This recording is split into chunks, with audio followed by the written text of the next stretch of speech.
வணக்கம் நேயர்களே, உங்கள் அனைவரையும் ஆயுத எழுத்து நிகழ்ச்சிக்கு அன்போடு வரவேற்கின்றோம்.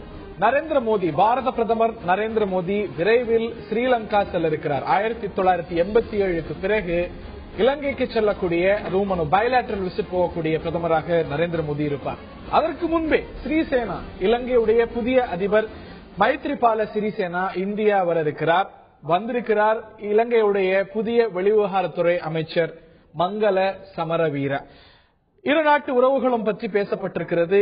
இந்திய உறவை மேம்படுத்த அனைத்து நடவடிக்கையையும் புதிய அரசு மேற்கொள்ளும் என்றும், ஜெனீவா விவகாரத்தில், குறிப்பாக மனித உரிமை விவகாரத்தில் ஒரு புதிய அணுகுமுறையை கடைபிடிப்போம் என்றும் புதிய அரசின் சார்பில் இலங்கையுடைய வெளிவிவகாரத்துறை அமைச்சர் மங்கள சமரவீர உறுதிபட தெரிவித்திருக்கிறார். இந்த ஒரு ஆட்சி மாற்றம் பல விஷயங்களில் இலங்கையுடைய நிலைப்பாட்டில் மாற்றம் கொண்டு வந்திருக்கிறதா, அல்ல அது வெறும் தோற்றம் தானா? பல கேள்விகள் எழுந்திருக்கின்றன. இந்திய இலங்கை உறவாகட்டும், அல்ல தமிழர்களுடைய விவகாரமாகட்டும், இதில் பெரிய மாற்றத்தை எதிர்பார்க்கலாமா? அதற்கான அறிகுறிகள் தென்பட, இல்ல மாற்றங்கள் நிகழ தொடங்கிவிட்டனவா? பல கேள்விகள் எழுந்திருக்கின்றன. நேயர்களே, விரிவாக விவாதிக்க இருக்கின்றோம்.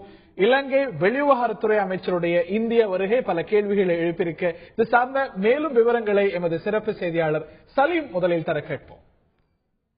எப்படி அமெரிக்கால ஒரு நபர் அதிகபட்சம் 2 முறைதான் ஜனாதிபதியாக தேர்ந்தெடுக்கப்பட முடியுமோ, இதே போலதான் இலங்கையிலும் இருந்தது. ஆனா ராஜபக்சே 2வது முறை அதிபராக தேர்ந்தெடுக்கப்பட்ட பின் இலங்கை அரசியல் சாசனத்தையே திருத்தி எழுதினார். அந்த திருத்தி எழுதப்பட்ட அரசியல் சாசனத்தை பொறுத்தவரை என்ன பண்றாரு அப்படின்னா, அதிபர்கிட்ட நிறைய பவர் வந்துருச்சு. இது மட்டும் இல்ல, 3வது முறையாக தேர்தல் களத்தில் குதித்தார். எப்படியும் வெற்றி பெற்றுவோம் அப்படிங்கிற ஒரு நம்பிக்கையில, ஆனா தோல்வியை தழுவினார். இலங்கையில் அமைந்திருக்கும் புதிய அரசு பல்வேறு நடவடிக்கைகள் எடுத்து வருகின்றன. அதில் முக்கிய நடவடிக்கை, அதிபர்கிட்ட நிறைய பவர் குவிந்திருக்கிறது. முதல்ல அதை பிரிச்சு நாடாளுமன்றம் கிட்ட ஒப்படைப்பது. இரண்டாவதாக ராஜபக்சே மற்றும் அவருடைய குடும்பத்தார் வீடுகளில் விசாரணை நடத்துவது. நிறைய வழக்கு பதிவு பண்ணி தேடுதல் வேட்டையில ஈடுபட்டிருக்காங்க, விசாரணையில ஈடுபட்டிருக்காங்க. எப்படி பிடிக்கலாம் அப்படின்னு சொல்லிட்டு இது ஒரு பக்கம் நடந்து வருகின்றது. இன்னொரு பக்கம் இந்தியாவுடனான நல்லுறவு, அதாவது இலங்கையின் வெளியுறவுத்துறை அமைச்சர் என்ன பண்ணிருக்காரு, இந்தியா வந்திருக்கார். இதே போல இந்தியாவின் வெளியுறவுத்துறை அமைச்சர் இலங்கை அடுத்த மாதம் பயணிப்பார்கள் என்று தெரிகிறது. திரு நரேந்திர மோடி அவர்களும் மார்ச் மாதம் இலங்கை பயணிப்பார் என தகவல்கள் எல்லாம் வெளியாயிட்டு இருக்கு. இந்த நேரத்தில் இலங்கையில புது டெவலப்மெண்ட் என்ன அப்படின்னா, இலங்கையில் தமிழர்கள் அதிகம் வசிக்கும் பகுதி வடக்கு மாகாணம். தமிழர்கள் ஜனநாயக முறைப்படி வாக்களித்து தேர்ந்தெடுக்கப்பட்ட தமிழரின் பிரதிநிதி, அதாவது தமிழரின் முதலமைச்சருக்கு பெரிய பவர் ஒன்றும் கிடையாது வடக்கு மாகாணத்துல. ஏன் அப்படின்னா, வடக்கு மாகாணத்தின் கவர்னராக யார் இருந்து வந்தார் அப்படின்னா, ஏற்கனவே ராணுவத்துல மேஜர் ஜெனரலாக இருந்த ஒருவரை தான் கவர்னராக போட்டிருந்தாங்க. வடக்கு மாகாணத்துல எல்லாம் பவரும் அவர் கையில இருக்கு. அதாவது இலங்கையில் தமிழ் மக்கள் வசிக்கின்ற பகுதிகளில் தமிழ் மக்கள் பிரதிநிதிகளுக்கே அதிக பவர் இல்லைன்னு சொல்லி பிரதிநிதிகளே அவர்களுடைய குமுறல்களை வெளிப்படுத்தினார்கள். புதிய அரசு முதல்ல அந்த ராணுவ ஜெனரலா அந்த பதவியை விட்டு தூக்கிட்டாங்க. அனுபவம் வாய்ந்த ஒரு ஃபாரின் சர்வீஸ் ஆபீசரை அங்க நியமிச்சிருக்காங்க. இது மட்டும் இல்லாம என்ன சொல்லிருக்காங்க அப்படின்னா, போர் குற்றங்கள் நடந்ததா என விசாரணை நடத்தப்படும். இறுதி காலகட்டங்கள் அந்த போர்ல 2009 போர் குற்றங்கள் நடைபெற்றனவா என்று. இது மட்டும் இல்லாது தமிழர்கள் கிட்ட இருந்து பறிக்கப்பட்ட நிலங்கள் தமிழர்களுக்கே திருப்பி கொடுக்கப்படும் அப்படின்னு சொல்லி அதிரடியா புதிய நடவடிக்கைகள் நிறைய எடுத்து வருகிறார்கள். மக்களுக்கு இதெல்லாம் செய்தி சேனல்ல பார்க்கும் பொழுது ஒரு கேள்வி எழுகிறது, உண்மையிலேயே இதெல்லாம் பாராட்டப்பட வேண்டிய நடவடிக்கைகளா, இல்ல ஆரம்பத்தில் இந்த மாதிரி பண்றாங்களா, அல்லது ராஜபக்சே மீது உண்டான காழ்ப்புணர்ச்சியில் இப்படி காய் நகர்த்துகிறார்களா அப்படின்னு சொல்லி இன்னொரு கேள்வி எழுது. 3வது இல்ல ஆரம்ப கட்டத்துல நாம எதுவும் சொல்ல முடியாது, போக போக தான் பார்க்கணுமா அப்படின்னு சொல்லி மக்கள் மனதில் ஒரு கேள்வி எழுந்திருப்பதால் இந்த விவாதம் எழுந்துள்ளது. பல கேள்விகள் எழுந்திருக்கிறது. விரைவில் இலங்கையில் நாடாளுமன்ற தேர்தலும் வர இருக்கிறது என்பதை நினைவில் கொள்ள வேண்டும். இந்த விவாதத்தில் நம்முடைய பங்கேற்கிறார்கள் பாரதிய ஜனதாவின் சார்பில் அந்த கட்சியுடைய மாநில செயலாளர் திரு KT ராகவன் அவர்கள், இலங்கை தமிழரும் எழுத்தாளரும் நடிகரும் அரசியல் விமர்சகருமான பன்முகம் கொண்ட திரு வாயசா ஜெயபாலன் அவர்கள் இந்த விவாதத்தில் நம்முடைய இணைகிறார். அவரை நிகழ்ச்சிக்கு அன்போடு வரவேற்கின்றோம். அரசியல் விமர்சகர் திரு சுமன் சி ராமன் அவர்கள் இந்த நிகழ்ச்சியில் நம்முடைய இணைகிறார். அவரையும் நிகழ்ச்சிக்கு அன்போடு வரவேற்கின்றோம். இலங்கையின் ஐக்கிய தேசிய கட்சி, ரணில் விக்ரமசிங்கவுடைய ஐக்கிய தேசிய கட்சியுடைய நாடாளுமன்ற உறுப்பினர் மூத்த தலைவர் திரு யோகராஜன் அவர்கள் இன்னும் சற்று நேரத்தில் நம்முடைய இந்த விவாதத்தில் இணைய இருக்கிறார். நான் திரு ஜெயபாலன் அவர்கள்ட்ட இருந்து இந்த விவாதத்தை தொடக்கணும்னு நினைக்கிறேன். புதிய அரசாங்கம் பல புதிய முடிவுகளை எடுத்திருக்கிறது. அதுல பல விஷயங்கள் நல்ல சமிஞ்சைகளாக, நல்ல திருப்பங்களாக பார்க்கப்படுகிறது. பழையக்கர ஆளுநராக நியமிக்கப்பட்டிருக்கிறார். சர்ச்சைக்குரிய ஆளுநர் நீக்கப்பட்டிருக்கிறார். தமிழர் பகுதிகளுக்கு ஆக்சஸ் கொடுக்கப்பட்டிருக்கிறது. 13வது சட்டத்திருத்தம் குறித்தும் கூட இன்று நாடாளுமன்றத்தில் ஒரு அறிவிப்பு வெளியிட்டதாக தகவல். இவையெல்லாம் நல்ல அறிகுறிகளாக பார்க்கலாம். ஒரு தோல்விக்கு பிறகு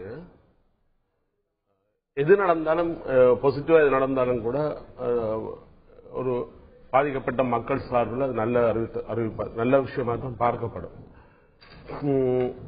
ராணுவ கவர்னரை நீக்கி இருக்கிறார்கள். வட மாகாண சபைக்கும் வடமாகாண சபை முதல்வருக்கும் அது ஒரு நல்ல சிக்னல் கொடுக்கப்பட்டிருக்கிறது. ஆனா ராணுவ கவர்னரை நீக்கின அதே நேரத்தில் வெளிவந்த மற்றொரு அறிக்கை ராணுவத்தை வாபஸ் வாங்க மாட்டோம் சொல்லி தேர்தல் முன்னாடியும் கூட உறுதியாக நாங்கள் வாங்குறது எங்களுடைய எண்ணம் சிறிசேனா சொன்னார். ஒரு ராணுவ கவர்னர் கொடுக்கிற தொல்லையை விட ஒரு பெரிய ராணுவம் பெரிய தொல்லையை தமிழ் மக்களுக்கு கொடுக்கும். இந்த விடயம் மீளாய்வு செய்யப்பட வேணும். இந்த அரசாங்கம் வந்த உடனே நாங்கள் உடனடியாக நாங்கள் பல விஷயங்கள் எதிர்பார்க்க இயலாது. ஆனால் இந்த அரசாங்கத்தின் அமைப்பு தொடர்பாக நாங்கள் எச்சரிக்கையாக இருக்க வேண்டிய சில விஷயங்கள் இருக்கு. இந்த அரசாங்கம் ரணிலும் சந்திரிகாவும் உடைய ஓட் பேங்க்லையும் தமிழர்கள் முஸ்லிம்களுடைய ஆதரவிலும் தெரிவு செய்யப்பட்ட அரசாங்கம்.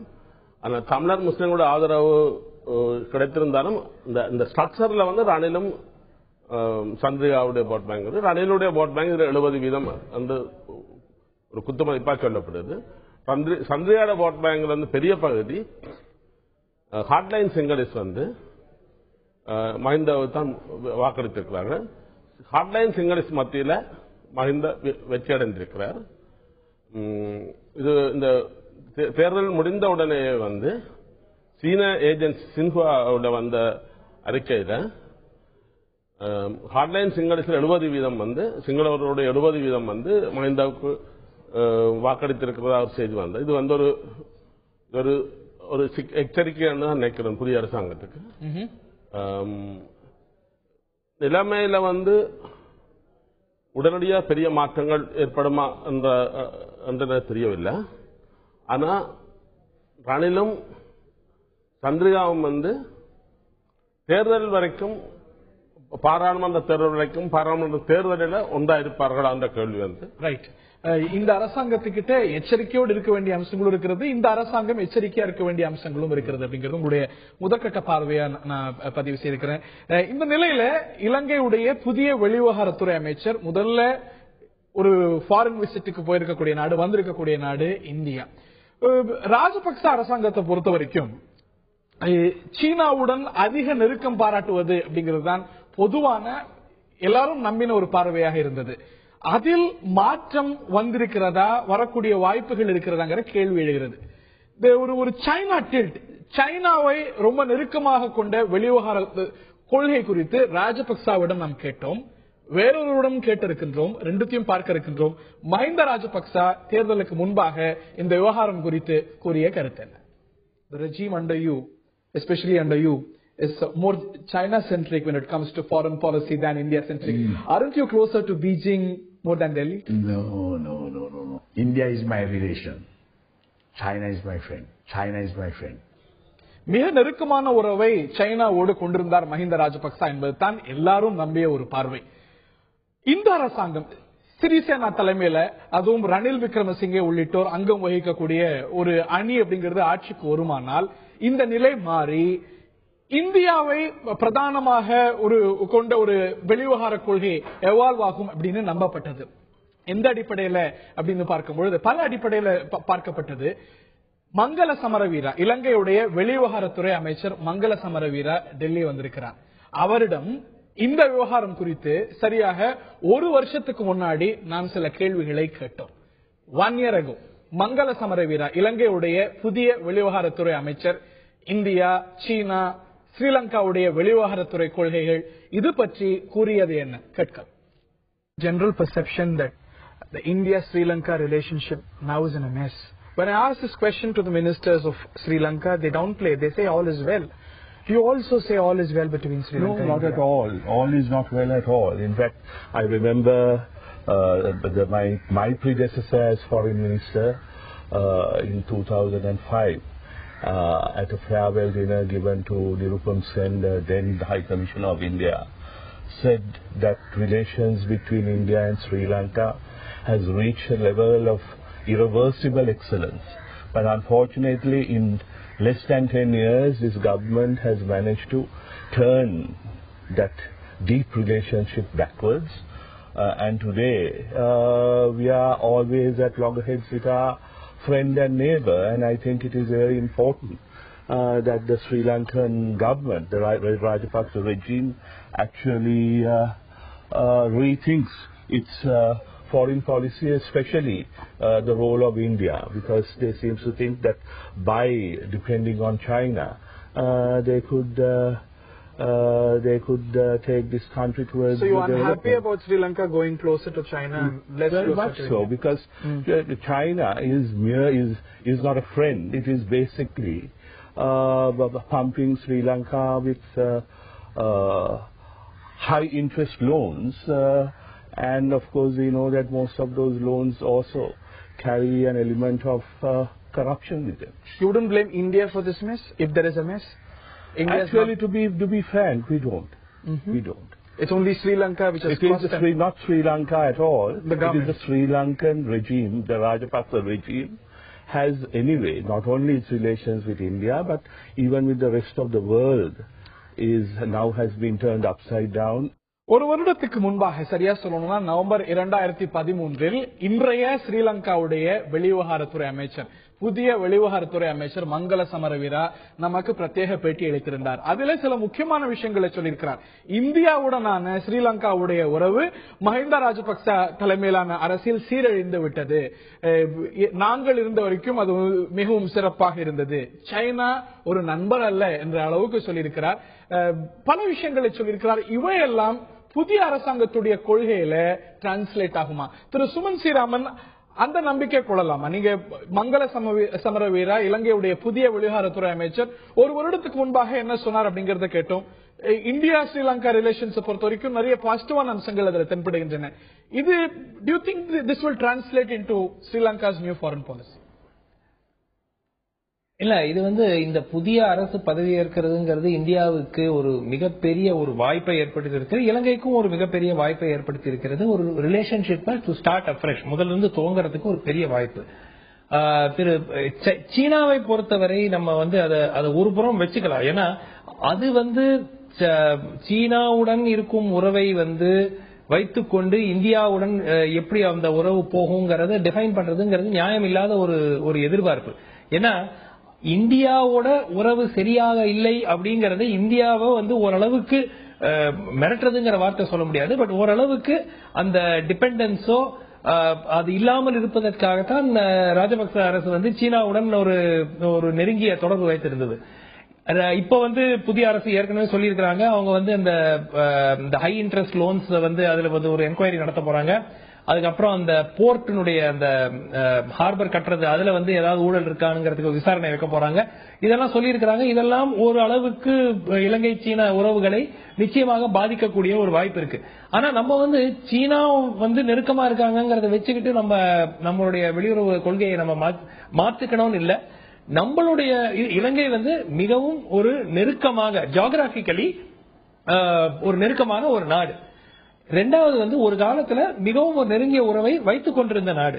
கடைசி ஒரு சமீப காலமாக இது ஏன் சீரடைந்திருக்கிறது, சீரடையாமல் போய்விட்டது அப்படிங்கறத நம்ம பார்த்து அதை மாற்றுவதற்கு என்ன செய்ய வேண்டும். இந்த ஆப்பர்ச்சுனிட்டி, அதாவது ரணில் விக்ரமசிங்கே முன்ன பிரதம மந்திரியா இருக்கும் பொழுதுதான் விடுதலை புலிகளோட அந்த போர் நிறுத்த ஒப்பந்தம் போடப்பட்டது. அதுக்கு பிறகு இந்த நார்வே மீடியேட்டர்ஸ் எல்லாம் வச்சுக்கிட்டு தாய்லாந்துல பேச்சுவார்த்தைகள் எல்லாம் நடந்தது, போர் முடிவு கொண்டு வரதுக்கு எல்லாம் நடந்தது. அப்கோர்ஸ் அது ஒர்க் அவுட் ஆல, அது வேற விஷயம். ஆனால் சிங்கள தலைவர்களில் ரணில் விக்ரமசிங்கே ஓரளவுக்கு ஒரு மாடரேட் அப்படிங்கிற வார்த்தையை யூஸ் பண்ணலாம். அதனால இதை நம்ம இந்தியா எப்படி பயன்படுத்திக் கொள்ள முடியும்? ரெண்டாவது, இவர்கள் எடுத்திருக்கிற முதற்கட்ட நடவடிக்கை இது ரணில் விக்ரமசிங்கோட அரசுன்னு தான் சொல்லணும். ஏன்னா திரு மைத்ரிபால சிறிசேனா தலைமையில் இயங்கும் இந்த அரசுன்னு சொன்னா கூட எக்ஸிகியூட்டிவ் பிரசிடென்சி அவர் எடுத்துட்டாருன்னா இது ரணில் விக்ரமசிங்கோட அரசாகத்தான் இது பங்கன் ஆக போகுது. 4 மாதத்தில் மே அல்லது ஜூன் மாதத்துல தேர்தல் வரப்போகுது இலங்கை பாராளுமன்றத்துக்கு. இந்த 2 விஷயத்தை வச்சுக்கிட்டு அவங்க செஞ்சிருக்கிற விஷயங்கள், ஒண்ணு அந்த வட மாகாணத்துக்கு கவர்னரை மாத்தினது, 2வது முக்கியமாக ராணுவத்திடம் இருக்கும் நிலங்களை மீண்டும் எடுத்துக்கொள்ள தமிழ் மக்களிடையே ஒப்படைப்பதற்கான ஒரு குழு அமைச்சிருக்காங்க. இது ரொம்ப ஒரு மிக முக்கியமான ஒரு விஷயம். ஏன்னா நிலம் பறிக்கப்பட்டதுங்கிறது ஒரு மிகப்பெரிய ஒரு குறையாக இருக்கிறது. அதை திருப்பி அந்த ராணுவத்தை எப்படி பேசிஸ் கன்ஃபைன் பண்ணிட்டு முழுமையாக எந்த ஒரு நாடும் ஒரு 30 ஆண்டு காலம் போர் முடிந்த பிறகு 3, 4, 5 ஆண்டுகளுக்குள் ராணுவத்தை முழுவதாக விலக்கிக் கொள்வது என்று எதிர்பார்க்க முடியாது. அது நம்ம முதல்ல அதையே வச்சோம்னு வச்சுக்கோங்க, எந்த ஒரு மற்ற ஒரு விஷயங்கள் எல்லாம் நம்ம முன்னேற்றம் ஏற்படுத்தவே முடியாது. ராணுவம் அங்கு தொடர்ந்து நீடிக்கும், அது எந்த விதமான ஒரு சந்தேகம் இல்லை. அந்த ராணுவத்தை கன்ஃபைன் டு பேரக்ஸ் அப்படின்னு சொல்லுவாங்க, அதாவது அவங்களுடைய பேஸ்குள்ள இருக்கணும். மக்களுக்கும் ராணுவத்துக்கும் தினசரியாக ஒரு சந்திப்பு ஏற்படாமல் எப்படி இருக்க முடியும், அதற்கு பார்க்கணும். அதிகாரத்தை எப்படி 13th Amendment implementation Ranil Wickremesinghe சென்ற வாரமும் சொல்லியிருக்காரு, கவர்மெண்ட் இஸ் கமிட்டட், கொஞ்சம் டைம் கொடுங்க, உட்கார்ந்து பேசி முடிவெடுக்கலாம். இது எல்லாமே பாராளுமன்றத்தில் சொல்லப்பட்டதாக தகவல்கள் வருகின்றன. 13வது சட்ட திருத்தம் உள்ளிட்ட பல அதீதமான நிச்சயமாக நிறைய எதிர்பார்ப்புகள் இருக்கின்றது. அவை நியாயமான எதிர்பார்ப்புகள் என்று சொன்னால் நிச்சயம் மிக அல்ல. இலங்கையுடைய புதிய வெளிவிவகாரத்துறை அமைச்சர் முதல் விஜயமாக இந்தியாவுக்கு வந்திருக்கிறார். நரேந்திர மோடியும் இலங்கைக்கு மார்ச் மாதத்தில் செல்வார் என்று எதிர்பார்ப்பு இருக்கிறது. இடைப்பட்ட காலத்தில் இலங்கை அதிபர் வர இருக்கிறார், இந்திய வெளிவிவகாரத்துறை அமைச்சர் இலங்கைக்கு செல்ல இருக்கிறார். இவையெல்லாம் தமிழர் விவகாரத்திலையும் சரி, இந்திய இலங்கை உறவிலையும் நல்ல மாற்றங்களை கொண்டு வருமா அல்ல ஏமாற்றம் தான் மிஞ்சுமா, பல கேள்விகள் எழுந்திருக்கின்றன. இந்த நிகழ்ச்சியில் நம்முடைய திரு KT ராகவன் அவர்கள் இணைந்திருக்கிறார். இலங்கையுடைய புதிய வெளிவிவகாரத்துறை அமைச்சர் 1 வருடத்துக்கு முன்பாக இந்திய இலங்கை உறவு, தமிழர் விவகாரம் குறித்து பல விஷயங்களை பகிர்ந்து கொண்டார். குறிப்பாக இந்தியாவுடனான ஸ்ரீலங்காவோட உறவு மஹிந்த ராஜபக்சவுடைய தலைமையினால் மோசம் அடைந்திருக்கிறது என்றும் அது மேம்பட வேண்டும், அதற்கான வாய்ப்புகள் தென்படுகிறது அப்படின்னு வருத்தத்தை பதிவு செய்திருந்தார் நம்முடைய பேட்டியில. இன்று அவரது அரசாங்கம், அதாவது UNP தலைமையிலான ஒரு பிரதமர் இருக்கிறார். இந்த புதிய அரசாங்கத்துடைய தலைமையில இந்த விஷயங்கள் எல்லாம் முன்னேற்றம் ஏற்படும் நினைக்கிறீங்களா, இல்ல பல தமிழ் அமைப்புகள், தமிழ்நாட்டில் இருக்கக்கூடிய கட்சிகளாகட்டும் பெரிய மாற்றத்தை எதிர்பார்க்க முடியாது அப்படிங்கிற அச்சத்தை வெளிப்படுத்துகிறார்கள்? உங்களுடைய கருத்து? நிச்சயமாக முன்னேற்றத்தை ஏற்படுத்தும். நீங்க இப்ப இருக்கிற ஃபாரின் மினிஸ்டர் சொன்னதா சொல்றீங்க. ஆனா இப்போ இந்த தேர்தல் முடிந்த பிறகு புதிய பிரதமராக பொறுப்பேற்றிருக்கிற ரணில் விக்ரமசிங்கே சொல்லியிருக்கிறார், ராஜபக்ஷ அரசாங்கம் சைனா சென்ட்ரிக்கா இருந்தது, சைனாவோட நல்லுறவை வளர்ப்பதற்காக இந்தியாவோட ரிலேஷன்ஷிப் ரொம்ப கெடுத்து வச்சிட்டு இருந்தாரு அவரே சொல்லியிருக்கிறார். இப்ப சொன்னார் இப்ப ரீசெண்டா. அதனால இந்தியாவுக்கு எதிராக பிரதமரே சொல்லியிருக்கிறார். ஃபாரின் மினிஸ்டர்ல பிரதமரே கூட சமீபத்திலே சொல்லியிருக்கிறார், பொறுப்பேற்ற பிறகே சொல்லியிருக்கிறார். இந்த இன்னைக்கு நேற்று பாத்தீங்கன்னு சொன்னா பிரதமரும் இலங்கையினுடைய வெளியுறவுத்துறை அமைச்சரும் கிட்டத்தட்ட 1 மணி நேரம் பேசியிருக்கிறாங்க. நேற்று டிஸ்கஷன் நடந்திருக்கு. மரியாதை நிமித்தமாக சந்திப்பு என்று சொன்னால் பிரைம் மினிஸ்டர் பார்ப்பாங்க, ஒரு ஃபியூ மினிட்ஸ் பேசிட்டு ஃபாரின் மினிஸ்டரோட டிஸ்கஷன்ஸ் இருக்கும். அப்படித்தான் பிரதமரோட 1 மணி நேரம் அந்த வெளியுறவுத்துறை அமைச்சர் பேசியிருக்கிறார். நம்முடைய சகோதரர்கள்லாம் ஏற்கனவே சொன்னது போல பல மாற்றங்கள் இன்றைக்கு பார்க்க முடியும். கவர்னரோட சேஞ்ச் இதெல்லாம் பல நாள் டிமாண்ட், அது கவர்னர் மாற்றணுங்கிறதும் அந்த நிலங்களை திரும்பி ஒப்படைக்க வேண்டும் என்ற டிமாண்ட்லாம் இருக்கு. இன்னைக்கு ஒரு ரொம்ப பாசிட்டிவான விஷயம் தெரிகிறது. நான் முதலில் எந்த வெளிநாடுகளுக்காக செல்ல வேண்டும் என்று சொன்னால் அது இந்தியாவாக தான் இருக்கும்னு ஜனாதிபதி சொல்லியிருக்கிறார். அதனால இன்றைக்கு இருக்கிற இலங்கையினுடைய அரசாங்கம் இந்தியாவோடு நல்ல உறவை வளர்க்க வேண்டும் என்று ஜனாதிபதியும் விரும்புகின்றார், பிரதமரும் விரும்புகிறார் என்பதை நான் புரிந்து கொள்ள முடிகிறது. கடந்த கால 10 ஆண்டு கால அனுபவங்கள் அதை இன்றைக்கு மீண்டும் இது பண்ணாம இந்தியாவோடு நல்லுறவை வளர்க்க வேண்டும்னு சொல்லுவது அவங்களும் வெளிப்படையாவே சொல்றாங்க, அப்படித்தான் தெரிகிறது. அதனால நிச்சயமாக நம்பலாம். இன்றைக்கு இந்த மாதிரி பிரச்சனைகள் கூட இலங்கை இந்திய மீனவர்கள் பிரச்சனை கூட ஷார்ட் அதில் அதை பத்தி பேச போறோம், 2 மீனவர்களை உட்கார்ந்து அமர்ந்து பேச போகிறோம் கூட நேற்றைக்கு சொல்லியிருக்கிறாங்க. இதெல்லாம் ரொம்ப பாசிட்டிவான விஷயமா தான் நான் பாக்குறேன். இந்த நிலையில நம்முடைய இலங்கையை சேர்ந்த ஐக்கிய தேசிய கட்சி, ரணில் விக்ரமசிங்கே தலைமையிலான ஐக்கிய தேசிய கட்சியுடைய மூத்த தலைவர் நாடாளுமன்ற உறுப்பினர் திரு யோகராஜன் அவர்கள் நம்முடைய இணைப்பில் இணைகிறார். திரு யோகராஜன், நீங்க இந்திய வம்சாவளியை சேர்ந்த ஒரு தமிழர். பொதுவாகவே இந்தியா ஸ்ரீலங்கா உறவு அப்படிங்கிறது ராஜபக்ச தலைமையில அந்த அளவுக்கு சீராக இருந்ததாங்கிற ஒரு சந்தேகம் இருந்தது. சீனா நோக்கிய ஒரு அதிகமான ஒரு டில்ட் இருந்ததாக சொல்லப்படுது. இந்த ஒரு குற்றச்சாட்டை இங்கிருந்து நான் மட்டுமல்ல, இன்று இலங்கையுடைய புதிய வெளிவிவகாரத்துறை அமைச்சரும் கூட ஒரு ஆண்டுக்கு முன்பாக நமக்கு அளித்த பிரத்யேக பேட்டியில தெரிவித்திருந்தார். அந்த நிலை மாறி இந்தியாவுடனான உறவை மேம்படுத்த உங்களது புதிய அரசாங்கம் என்னென்ன முயற்சிகளை மேற்கொள்ளணும் அப்படின்னு நினைக்கிறீங்க? நிச்சயமாக இந்திய அரசாங்கத்துடைய உறவுகள் இலங்கையோடு, விசேஷமாக இலங்கையில் வாழும் தமிழ் மக்களுடைய பிரச்சனைகளை மையமாக கொண்டே செயல்பட்டு வந்துள்ளது. இந்தியா தொடர்ந்து 13வது திருத்த சட்டத்தை முழுமையாக அமல்படுத்த வேண்டும். தமிழ் மக்களுக்கு சமமான வாய்ப்புகள், பிரச்சனை இல்லாத ஒரு வாழ்க்கை அமைய வேண்டும் என்பதிலே மிகவும் தீர்க்கமாக இருந்து வந்துள்ளார்கள். சமீப காலத்திலே இந்தியாவை தனது கட்டுப்பாட்டுக்கு கொண்டு வர வேண்டும் என்ற எண்ணத்திலே இலங்கை அரசாங்கம் சீனாவோடு நெருங்கிய உறவுகளை கொண்டு செயல்பட்டுக் கொண்டிருந்தது. இதற்கு ஒரு காரணம் பொருளாதார ரீதியாக பல உதவிகளை சீனா செய்கின்றது என்ற ரீதியிலேயே. ஆனால் சீனா அதிகமான வட்டிக்கான கடன்களையே கொடுத்திருக்கிறதே ஒழிய இலங்கைக்காக விசேஷமாக எதுவுமே செய்யவில்லை.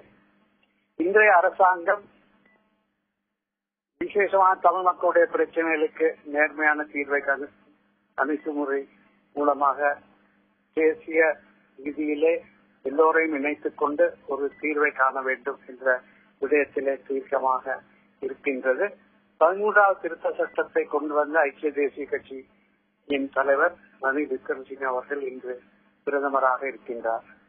இன்று பாராளுமன்றத்திலே ரணில் விக்ரமசிங்கே அவருடைய 100 நாள் வேலை திட்டத்தை ஜனாதிபதி அவர்களுடைய தேர்தல் அறிக்கையிலே கொடுக்கப்பட்டிருந்த 100 நாள் வேலை திட்டத்தை பற்றிய ஆலோசனைகள் நடைபெற்றன. பிரதமர் ரணில் விக்ரமசிங்கே அவர்கள் எமது அரசாங்கத்துடைய வேலை திட்டத்தை முன்வைத்தார். இதைத் தொடர்ந்து பாராளுமன்றத்தில் ஒரு விவாதம் நடைபெற்றது. அந்த விவாதத்தின் மீது போது எதிர்கட்சியின் தலைவர் நிமல் சிறிபால சில்வா அவர்கள் சுமூகமாக அரசாங்கத்துடைய 100 நாள் வேலை திட்டத்தை அமல் நடத்துவதற்கு நாம் செயல்படுவோம் என்று கூறினார். அதே போல ஆனாலும் கூட இந்த தமிழர்களுடைய நீண்ட நாள் எதிர்பார்ப்பான அந்த டிமிலிட்டரைசேஷன், வடக்குல ராணுவத்தை திரும்ப பெறுது, இவற்றிலெல்லாம் உங்களுடைய அரசாங்கம் எந்த உறுதியும் இல்லை எந்த ஒரு செயல்பாட்டையும் முன்னெடுக்கல அப்படிங்கிற ஒரு குற்றச்சாட்டு இருக்கத்தானே செய்கிறது. அதாவது இன்றோடு 10 நாட்கள் மாத்திரமே இந்த புதிய அரசாங்கம் செயல்பட்டுள்ளது. இந்த 10 நாட்களுக்குள் வடகிழக்கு தமிழ் மக்களுடைய மாகாண சபையாகிய வட மாகாண சபையிலே இருந்த 2 முக்கிய பிரச்சனைகளுக்கு இந்த அரசாங்கம் தீர்வை வழங்கியுள்ளது. அதாவது மாகாண சபை தெரிவு செய்யப்பட்டு திரு சி.வி. விக்னேஸ்வரன் அவர்கள் முதலமைச்சராக பதவியேற்றாலும் கூட அவருக்கு செயல்பட முடியாத விதத்திலே அவருக்கு மேலே இருக்கும் ஆளுநர் அவருடைய இந்த வார்த்தைகளையும் கேட்காமல் அவரோடு ஒத்துழைக்காத ஒரு சூழ்நிலை இருந்து வந்தது. அவருக்கு நேரடியாக கீழே இருக்கும் பிரதம செயலாளர் சீஃப் செக்ரட்டரி அவர்களும் திருமதி விஜயலட்சுமி என்பவரும் ஒத்துழைக்காத ஒரு சூழ்நிலையிலே அந்த முதலமைச்சருக்கு செயல்பட முடியாத ஒரு சூழ்நிலை இருந்து வந்தது. இன்று அங்கே இருந்த ராணுவ ஆளுநரை நீக்கி ஓய்வு பெற்ற அரசாங்க உத்தியோகத்தர் திரு பலிகக்கார என்பவரை நியமித்திருக்கின்றார்கள். பலிகக்கார என்பவர் இனவாதம் இல்லாத ஒரு அரச உத்தியோகத்தராக காணப்படுகின்றார். அதே போல செயலாளராகவும் முதலமைச்சரோடு இணைந்து செயல்படக்கூடிய ஒரு உத்தியோகத்தரை நியமிப்பதற்கான ஏற்பாடுகள் நல்ல சமிஞ்சைகளாக பார்க்கலாம் அப்படிங்கிற ஒரு பார்வை உங்கள்கிட்ட எடுத்துக்கிறேன். இதைத்தான் திரு ஜெயபாலன் அவர்கள்ட்ட எடுத்துட்டு போறேன். திரு யோகராஜன் சொல்வது போல இந்த முன்னேற்றங்கள்லாம், அதாவது ராணுவத்துக்கு நிலத்தை ஒப்படைக்கக்கூடிய முடிவாகட்டும், இல்ல ஆளுநர் மாற்றமாகட்டும், வடக்குக்கு ஃப்ரீ ஆக்சஸ் ஆகட்டும், இவையெல்லாம் நடந்திருப்பது வெறும் 10 நாட்கள் அப்படிங்கறத நீங்க கவனிக்கணும். நல்ல பல விஷயங்களை எதிர்பார்க்கலாம் அப்படிங்கிறாரு. ஏன் நம்ம சந்தேகப்படணும் புதிய அரசாங்கம்? சந்தேகப்பட வேண்டும் நான் சொல்லல. இவை நல்ல வளர்ச்சி தான். ஆனா இந்த அரசாங்கம் ரணிலையும் சந்திரிகாவுடையும் ஓட் பேங்க்ல இருக்கு ஒன்று. ரெண்டாவது வந்து இந்த அரசாங்க மையப்பள்ளி வந்து தமிழ் மக்களுடைய வாக்கு வங்கியில் இருந்தது. இதே வரை இந்த மையப்பள்ளியை வந்து சிங்கள மக்கள் மத்தியில நகர்த்தியாக வேணும். அப்படி நகர்த்தப்படுது சிங்கள ஹாட்லைனர்ஸோட. ஏன் அப்படி செய்யும் அப்படின்னு நம்ம முடிவுக்கு வரணும். ஒரு மாடரேட்டா திரு சுமன் சொன்னது போல என்றுமே ஒரு மாடரேட்டான லீடராக பார்க்கப்பட்டிருக்கிறார். நாங்கள் 2005 எலெக்ஷன் ஆரம்பித்த பொழுது ரணில வந்து இவன் இந்தியாவில் உள்ள அறிஞர்கள் கூட ரணில வந்து அமெரிக்க ஆதரவாளர்களாக தான் பார்த்தது. அந்த நேரத்தில் வந்து மஹிந்த வந்து நம்பிக்கை தரக்கூடியவராக பார்க்கப்பட்டது. பல்வேறு தரப்பிலார் பார்க்கப்பட்டது. எங்களை மாதிரி தமிழர்கள் தரப்பில் உள்ள இந்திய சார்பானவர்களும் வந்து அப்படித்தான் பார்த்தது. மஹிந்த நம்பிக்கை தரக்கூடும் என்று அது நிறைவேறவில்லை. ஏன்னா அமைப்பு ரீதியா எஸ்எல்எப்பி வந்து சீன சார்பாக இருந்திருக்கு. 71ஆம் ஆண்டு பங்களாதேஷில் யுத்தம் நடந்த பொழுது சீனாவுடைய இதன்படி பாகிஸ்தானுக்கு தளமாக இலங்கை இருந்து இந்த விஷயங்கள் இதே ஒரு பெர்மனன்டான விஷயமாகவே இருந்திருக்கு இன்று வரைக்கும். இந்திய யுஎன்பி வந்து யுஎஸ் சார்பாக இருந்திருக்கு. இந்தியாவோட நல்லுறவை ரெண்டு பக்கமும் வைத்திருந்திருக்கிறார்கள். சில சமயங்களில் நல்லுறவை வைத்திருக்கிறார்கள். இந்தியாவை கையாண்டிருக்கிறார்கள் ஒழிய அடிப்படையில் சீன சார்பு அல்லது யுஎஸ் சார்பு தான் சிங்கள மத்தியில் இருந்தது. தமிழர் மத்தியில 80கள் 90கள் வரைக்கும் இந்தியாவுக்கு எதிராக ரணில் தலைமையிலான ஒரு எஸ்டாப்ளிஷ்மெண்ட் ஒரு பணியை செய்தணும் அப்படிங்கிற ஒரு இல்ல அப்படி நான் சொல்ல வர இல்ல. இப்ப வந்து இந்தியாவுக்கும் அமெரிக்காவுக்கும் இடையில வந்து ஒரு உறவுகள் வந்து தெளிவா இருக்கு. முன்னர் தெளிவா இருக்கவில்லை. இப்ப வந்து இந்தியாவோட இரண்டாவது மிக முக்கியமான விஷயம் வந்து முந்தி அரசாங்கம் வந்து பாராளுமன்றத்துக்குள்ள இருக்கவில்லை. பொதுவாக வெளிவிவகாரம் தொடர்பாக வந்து பாராளுமன்றத்துக்கு உள்ள இந்த டிஸ்கஷனும் நடக்கிறது இல்லை. தலைவருடைய வீட்டில் அதிகாரிகள் முடிவெடுக்கிறது. இலங்கைக்கு அறிக்கை அனுப்புற பொழுது கூட மினிஸ்ட்ரியில கூட முடிவெடுக்க இல்லை. இப்ப வந்து பாராளுமன்றத்துக்குள்ள அரசு வந்திருக்கு. இந்த அரசியல் கட்சிகள் பற்றிய விமர்சனம் என்னுடையது, அது இந்திய மக்களுடையது இல்லை. நான் வர இல்லை. பாராளுமன்றத்துக்குள்ள அரசு வந்ததால தமிழ்நாட்டுக்கு ஆன்சர் பண்ண வேண்டிய ஒரு பொறுப்பு இன்னைக்கு வந்து இன்னைக்கு பாராளுமன்றத்தில் எல்லா கட்சிகளுக்கும் இருக்கு. ஒரு நல்ல டெவலப்மெண்டா மேலும் பல கேள்விகள் எழுந்திருக்கின்றன. நேர்களே, விரிவாக பேசுவோம். மோடி விரைவில் இலங்கை விஜயம் செய்ய இருக்கிறார். சிறிசேனாவும் கூட இந்தியாவுக்கு வர இருக்கிறார். இதுல மீனவர் விவகாரம் சார்ந்தும் இல்லை இந்தியா தொடர்ந்து வலியுறுத்தி வரக்கூடிய 13வது சட்ட திருத்தத்துடைய முழு நிறைவேற்றம் சார்ந்தும் நல்ல பல முன்னேற்றங்கள் ஏற்படுவதற்கான வாய்ப்பு இருக்கிறதா? இன்று கூட 13வது சட்ட திருத்தம் முழுமையாக நிறைவேற்றப்படும் என்று சொல்லியிருக்கிறது. ஆனாலும் கூட போலீஸ் லேண்ட் பவர்ஸ் தொடர்பாக சில கேள்விகள் எழவே செய்திருக்கின்றன. ஆயுத எழுத்து நிகழ்ச்சிக்கு அன்போடு வரவேற்கின்றோம். இலங்கையுடைய வெளிவிவகாரத்துறை அமைச்சர் இந்தியா வந்திருக்கிறார். தொடர்ந்து பல சந்திப்புகள் இருதரப்பிலும் பரஸ்பரம் நடக்க இருக்கின்றன. இருதரப்பை சேர்ந்த அரசாங்க இல்ல வெளிவிவகாரத்துறையுடைய அமைச்சர்கள், அரசாங்க தலைவர்கள், நாட்டுடைய தலைவர்கள் எல்லாம் சந்திக்க இருக்கிறார்கள். இது இலங்கை தமிழர் விவகாரத்திலையும் அதே போல இந்திய இலங்கை உறவிலையும் நல்ல பல மாற்றங்களை கொண்டு வருமா? பல கேள்விகள் எழுந்திருக்கின்றன. நான் திரு சுமந்த் அவர்கள்ட்ட கேட்க இருக்கின்றேன். 1987க்கு பிறகு இந்திய பிரதமர் ஒருவர் இலங்கைக்கு விஜயம் செய்ய இருக்கிறார். அநேகமாக மார்ச் மாதம் நரேந்திர மோடி இலங்கைக்கு செல்வார் என்று எதிர்பார்ப்பிருக்கிறது. அதற்கூடாக சுஷ்மா ஸ்வராஜ் ஒரு முறை இலங்கைக்கு செல்ல இருக்கிறார். சிறிசேனா ஃபர்ஸ்ட் விசிட் இந்தியாவுக்கு தான் வர இருக்கிறார். அதற்கு முன்பாக ரணில் விக்ரமசிங்கே கூட வர இருக்கும் அப்படின்னு எதிர்பார்க்கப்படுகிறது. ஆக பல சந்திப்புகள் இருதரப்பிலும் நடக்க இருக்கின்றன. இந்த சந்திப்புகள் நல்ல பல மாற்றங்களை இந்த இரு நாடுகள் சார்ந்த பிரச்சனைக்குரிய அம்சங்கள்ல கொண்டு வரும். குறிப்பாக மீனவர் விவகாரம் உள்ளிட்ட 13th Amendment உள்ளிட்ட பல விஷயங்களை கொண்டு வரும் நம்பலாமா திரு சுமந்த்? இல்ல, நிச்சயமா நம்ப வேண்டியதுதான். ஏன்னா நீங்க இந்த பிரதமர் மோடி அவர்கள் மார்ச் மாதம் இலங்கை செல்ல இருக்கிறார். ஒரு 1.5 ஆண்டு முன்னாடி நீங்க யோசிச்சு பாருங்க. பிரதமர் மன்மோகன் சிங் சோகம் மீட்டிங்க்கு போறதா இருந்து அதுக்கப்புறம் வெளியுறவு அமைச்சர் அனுப்புறது, பிரதமர் போகக்கூடாது, எவ்வளவு ஒரு பிரச்சனை தமிழ்நாட்டில் அந்த விசிட்னால, அந்த ப்ரொபோஸ் விசிட்னால உருவாச்சுங்கிறது நமக்கு எல்லாருக்குமே ஞாபகம் இருக்கும்.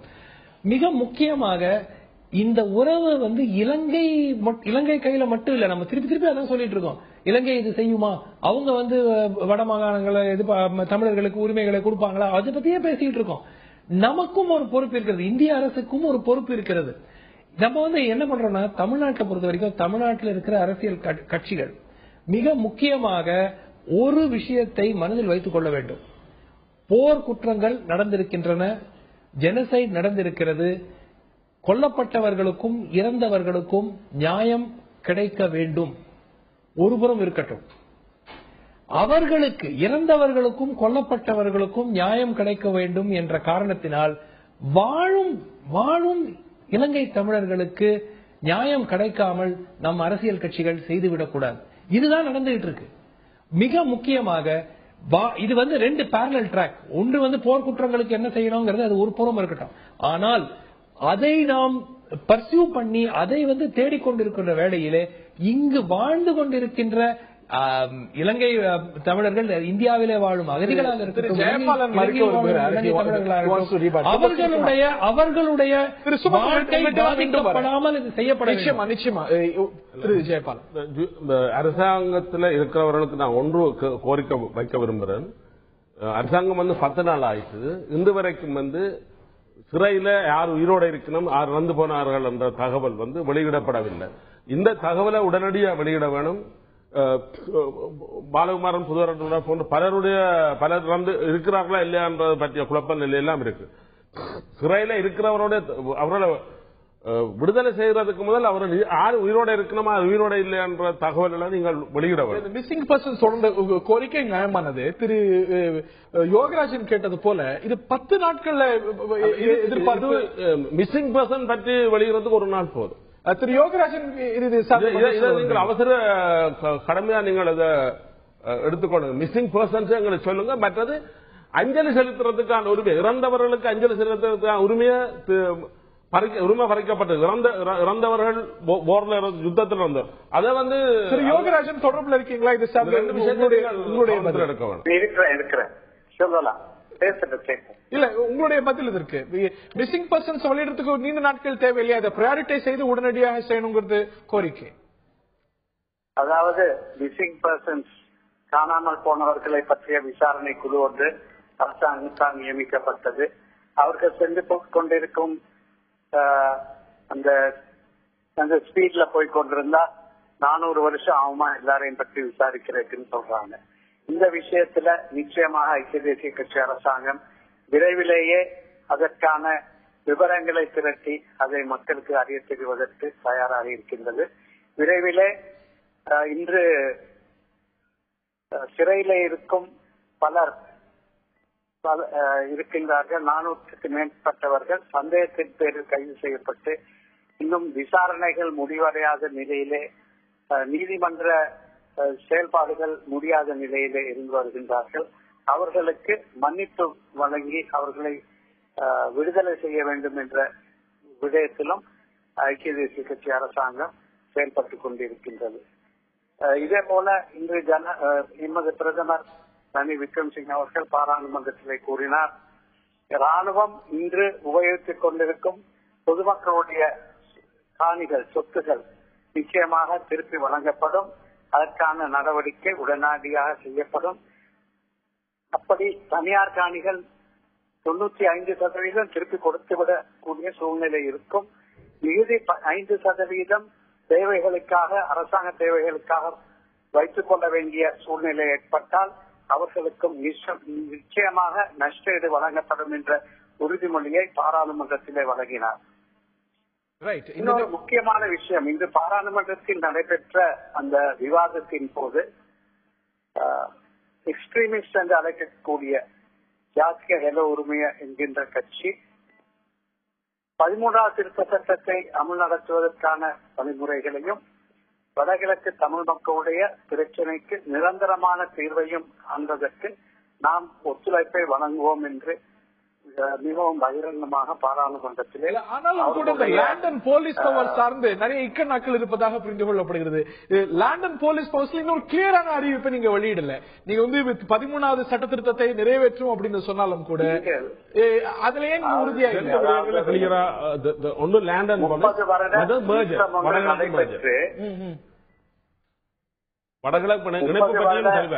யுத்தம் ஒன்று நடைபெற்று நான் பேசுறதா வேற யாரும் பேசுறாங்க? இல்ல தொடர்ந்து திரு யோகராஜன். நான் யோகராஜன் பேசலாமா? தொடர்ந்து பேசுங்க, தொடர்ந்து கருத்துக்களை சொல்லுங்க. 30 வருட யுத்தம் ஒன்று நடைபெற்று 2009ஆம் ஆண்டு யுத்தம் முடிவுக்கு கொண்டு வரப்பட்டுள்ளது. எப்படி கொண்டு வரப்பட்டார்கள், நியாயமாக நடந்ததா இல்லையா என்பது வேறு விடயம். ஆனால் அதை தொடர்ந்து ஒரு இனவாதமான போக்கு கொண்ட ஒரு அரசாங்கம் கடந்த ஜனாதிபதி தேர்தலிலும் மீண்டும் புலிகளை உருவாக்கி விடுவார்கள், நாட்டை பிரித்து விடுவார்கள் என்ற கோஷங்களை எழுப்பிய அரசாங்கம் முந்தைய அரசாங்கம் தனது தேர்தல் பிரச்சாரங்களை கொண்டு சென்றது. அதுபோன்று மக்களை உசுப்பிவிடக்கூடிய ஒரு சூழ்நிலையிலே மிகவும் பொறுமையோடுதான் எங்களுடைய அரசாங்கம் தமிழர்கள் விஷயத்திலே செயல்பட வேண்டிய சூழ்நிலை உள்ளது.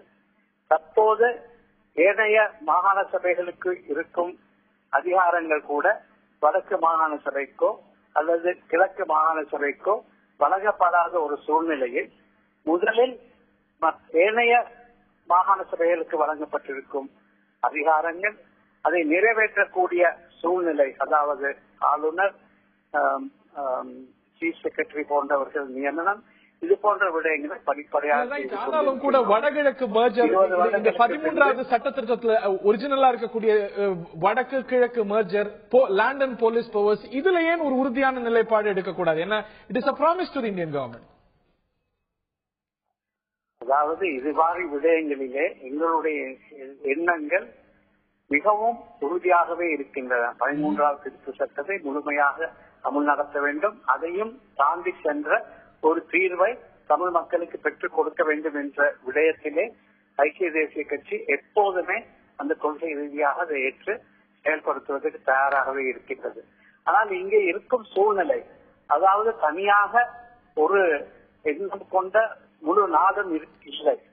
நாம் 51.2% வாக்குகளை பெற்று நாங்கள் எங்களுடைய அரசாங்கத்தை அமைத்திருக்கின்றோம். இப்பொழுதே எதிர் அணியிலே முன்னைய ஜனாதிபதி அவர்கள் தமிழ் மக்களால் தெரிவு செய்யப்பட்ட ஒரு அரசாங்கம் இவர்கள் காட்டிக் கொடுத்து விடுவார்கள் என்ற ரீதியிலே சிங்கள மக்களை உசுப்பி விடுவதற்காக முயற்சி செய்து கொண்டிருக்கின்றார்கள்.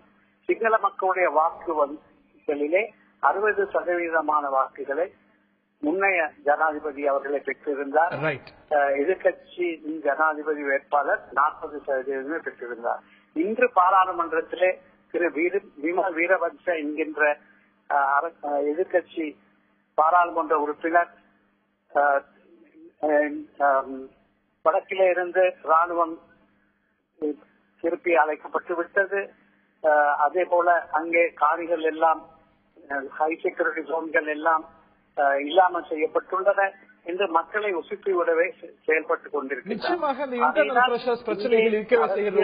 எங்களுக்கு படிப்படியாக இந்த விடயத்தை செய்வதற்கு இடமளிக்க வேண்டும்.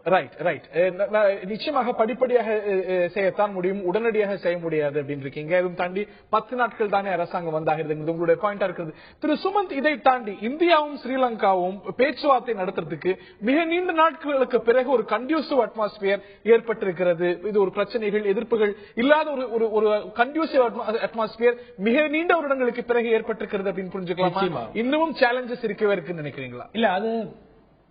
இல்ல சேலஞ்சஸ் இருக்கவே இருக்குங்க. முதல்ல நம்ம புரிஞ்சுக்க வேண்டியது, இது வந்து ஒரு ஹிஸ்டாரிக் ஆப்பர்ச்சுனிட்டி. சரித்திரத்துல இது ஒரு மிக முக்கியமான ஒரு தருணம். அதாவது இந்திய இலங்கை உறவுகளுடைய சரித்திரத்துல இது மிக முக்கியமான ஒரு தருணம்.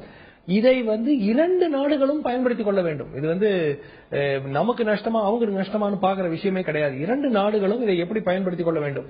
அதே சமயம் இந்த அரசுக்கு இப்ப திரு யோகராஜா அவர்கள் கூறியது போல் கொஞ்சம் கால அவகாசம் கொடுக்கணுங்க. ஒரே நாள்ல நீங்க ராணுவத்தை ஏன் எடுக்கல, நீங்க ஏன் நிலத்தெல்லாம் ஒப்படைக்கல, இப்பதான் வந்திருக்கிறாங்க. அவர்களுக்கு நிச்சயமா அவர் கூறியதை போல் அங்கு சிங்கள வெறியர்களை தூண்டிவிட நிச்சயமாக முயற்சிகள் மேற்கொள்ளப்படும். எதிர்கட்சியினால வந்து ஐயோ உங்க நிலத்தெல்லாம் எடுத்துட்டு போறாங்க, இல்ல ராணுவத்தெல்லாம் எடுத்துட்டு போறாங்க, நிலத்தெல்லாம் திருப்பி கொடுத்துட்டு போறாங்க, அதெல்லாம் சொல்லிட்டே இருப்பாங்க. சோ கொஞ்சம் கால அவகாசம், ஒரு 6 மாத காலமோ ஒரு ஆண்டு காலமோ இந்த அரசுக்கு கொடுத்து எதெல்லாம் அவர்களால் நிறைவேற்ற முடியுமோ அதை நிறைவேற்றுகிறார்களா அப்படிங்கறது ஒரு புறம் பார்க்கணும். 2வது இந்த மீனவர் பிரச்சனை. இந்த மீனவர் பிரச்சனைக்கு ஏற்கனவே பல முறை என்னெல்லாம் செய்ய வேண்டும் என்பது 2 அரசுகளுக்கும் ஏற்கனவே 2 அரசுக்கும் தெரியும், தெரியாம ஒன்னும் இல்ல. இதுல ஒரு பிரச்சனை, நம்ம தமிழ்நாட்டை பொறுத்த வரைக்கும் இந்த பிரச்சனை ஒவ்வொரு முறையும் நம்ம மத்திய அரசு மேல ஒரு பிரஷர் போடுற ஒரு சூழ்நிலை மாதிரி ஏற்பட்டது. இங்க சட்ட ஒழுங்கு பிரச்சனைகள் எல்லாம் ஏற்படுற சூழ்நிலை வந்துருது. இதை நம்ம ஒரு கொஞ்சம் ஒரு வேற மாதிரி ஒரு விதத்துல கையாள வேண்டும் அப்படிங்கிறது மிக முக்கியம். ஒன்று, நம் நாட்டு மீனவர்கள் கடலுக்கு அதாவது நம்மளுடைய இந்தியன் மேரிடைம் பவுண்டரியை தாண்டி இலங்கையினுடைய மேரிடைம் பவுண்டரிக்குள்ள போறாங்களா, செல்கிறார்கள் என்றால் அதை எவ்வாறு அதை டீல் பண்றது, அதாவது பிஷிங் ரைட்ஸ் இலங்கை கிட்ட இருந்து வாங்கணுமா, அதுக்கு ஏதாவது இலங்கைக்கு காம்பன்சேஷன் கொடுக்கணுமா, நஷ்ட ஈடு ஏதாவது கொடுத்து திருப்பியும் பிஷிங்க்கு மட்டும் நமக்கு ரைட் இந்தியாவால முடியும். அந்த மாதிரி ஒரு காமன் பார்க் பே அத்தாரிட்டி ஃபார்மேஷன் இதெல்லாம் என்ன பண்ணணுங்கிறது 20 வருஷமா பேசிட்டு இருக்கோம். அதனால இது எல்லாத்துக்கும் ஒரு நிரந்தர தீர்வு. அதே மாதிரி இந்தியா முக்கியமா தமிழ்நாட்டில் ஒரு சுமூகமான ஒரு சூழலில் பிரச்சனைகளை தீர்க்க வைக்க ஒரு சூழல் ஏற்பட வேண்டும். எஸ்பெஷலி இங்க இருக்கிற சில சிறிய கட்சிகள் அவர்கள் அவர்களுடைய பிழைப்புக்காக செய்ய வேண்டிய ஒரு விஷயமாக இருக்கலாம். ஆனால் அவர்களுடைய கருத்து மொத்த தமிழ்நாட்டினுடைய கருத்து போல் பிரதிபலிப்பது நிச்சயமாக நம் எல்லோரும் இந்த நிகழ்ச்சியை பார்க்கிற எல்லா மக்களும், தமிழ்நாட்டை சேர்ந்த எல்லா மக்களும் அதை பத்தி சிந்திக்கணும். ஏன்னா இதனால முக்கியமான ஒரு தருணம். இதை 2 நாடுகளும் நல்வாய்ப்பு ஏற்பட்டிருக்கிறது. இது ஒரு சரித்திரத்தில் ஏற்பட்டிருக்கக்கூடிய ஒரு நல்வாய்ப்பு. ஆக நிச்சயமாக இந்திய அரசாங்கம் அதை சரியாக பயன்படுத்திக்கணுங்கிற எதிர்பார்ப்பு இருக்கிறது. 13வது சட்ட திருத்தம் குறித்தும் நீங்க ப்ராமிஸ் கொடுத்திருக்கீங்க. மீனவர் பிரச்சனைக்கு நிரந்தர தீர்வு காண்பதற்கான ஒரு வாய்ப்பு ஏற்பட்டிருப்பதாக கருதப்படுகிறது. இதை நரேந்திர மோடி அரசாங்கம் பெரிய எதிர்பார்ப்பு இந்திய அரசாங்கம் மீதும் இருக்கிறது. இன்னொரு விஷயம் புரிஞ்சுக்கோங்க, இன்னைக்கு பிரைம் மினிஸ்டர் அந்த பிரசிடென்ட் எலெக்ட் ஆன உடனே வாழ்த்து தெரிவிச்சது மாத்திரமல்ல, உடனடியா அவர் இந்தியாவுக்கு அவரை அழைத்தார்.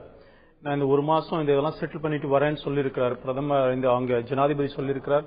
இந்தியா இந்த வாய்ப்பை பயன்படுத்திக் கொள்ளணும் திரு சுமன் சொல்றார். இந்திய பிரதமரே இந்த வாய்ப்பை பயன்படுத்திக் கொள்வதற்கு தயாராகத்தான் அந்த பிரசிடென்ட் இந்தியாவுக்கு விசிட் பண்ணுங்கன்னு சொல்லியிருக்கிறாரு. நீங்க தொடர்ந்து இந்த ஒரு 10 நாட்களில் நடக்கிற விஷயங்கள்லாம் ஏற்கனவே விடப்பட்டது, ஆனாலும் கூட பிரச்சனைகள் தொடர்ந்தது. ஆனா இன்னைக்கு இவர் சொல்ற எந்த பிரச்சனையுமே முன்பு இருந்த நிலை இன்றைக்கு இல்ல. இன்னைக்கு பிரைம் மினிஸ்டர் ஃபாரின் மினிஸ்டர் சந்திக்கிறாரு என்பது மாத்திரமல்ல, பல மணி நேரம் சந்திப்பு நடந்து கொண்டிருக்கிறது.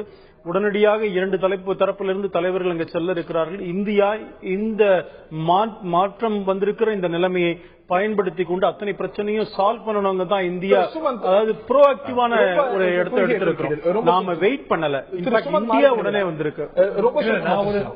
ஒரே ஒரு விஷயம் கேள்விப்பட்டேன் திரு ராகவன், ஒரே ஒரு விஷயம் கேள்விப்பட்டேன். இது இன்னும் கன்ஃபார்ம் ஆகல. பட் ஒரு பிரதமர் அங்கு செல்லும் பொழுது வட மாகாணத்திற்கும் செல்வாரா செல்ல மாட்டாரா அப்படிங்கறத பத்தி ஒரு பேச்சு அடிபட்டு இருக்கு. ஒரு சில மணி நேரத்துக்கு ஒரு விசிட் ஏற்பாடு பண்ணலாமா அப்படிங்கறத பத்தியும் பேச்சுவார்த்தை நடந்துட்டு இருக்கிறதா கேள்விப்பட்டிருக்கேன். அந்த மாதிரி நடந்தாக்க ஒரு 2 ஆண்டு முன்னாடி அதை பத்தி நம்ம யோசிக்க முடியாத ஒரு விஷயம். நீங்க பேசும்போது சொன்னீங்க ராஜபக்சே கடந்த வருடம் பிரைம் மினிஸ்டர் இந்திய பிரைம் மினிஸ்டர் மன்மோகன் சிங் அங்க போறதை அப்செக்ட் பண்ணாங்கன்னு சொன்னீங்க. அந்த சூழ்நிலை வேற. ஏன்னு சொன்னால் இந்திய அரசாங்கம் தான் அந்த யுத்தத்துக்கு உதவியதாக அவர்களே சொல்லியிருந்தாங்க, ராஜபக்சேவே சொன்னார். அதனால அந்த பிரதமர் அந்த நிலைமை வேற, இப்ப இருக்கிற நிலைமை வேற. நீங்கள் கேள்விப்பட்ட அதே செய்தி இன்னும் பல செய்திகள் நாமும் தான் பத்திரிகைகளை பார்த்துட்டு இருக்கிறோம். இந்திய அரசாங்கம் அங்கே மாற்றத்தை கொண்டு வருவதற்காக இந்திய அரசாங்கம் பின்னணியில இருந்ததெல்லாம் பத்திரிகை செய்திகள்லாம் வருது. இந்திய அரசாங்கம் மறுத்தாலும் கூட பத்திரிகை செய்தி அப்படிலாம் வருது.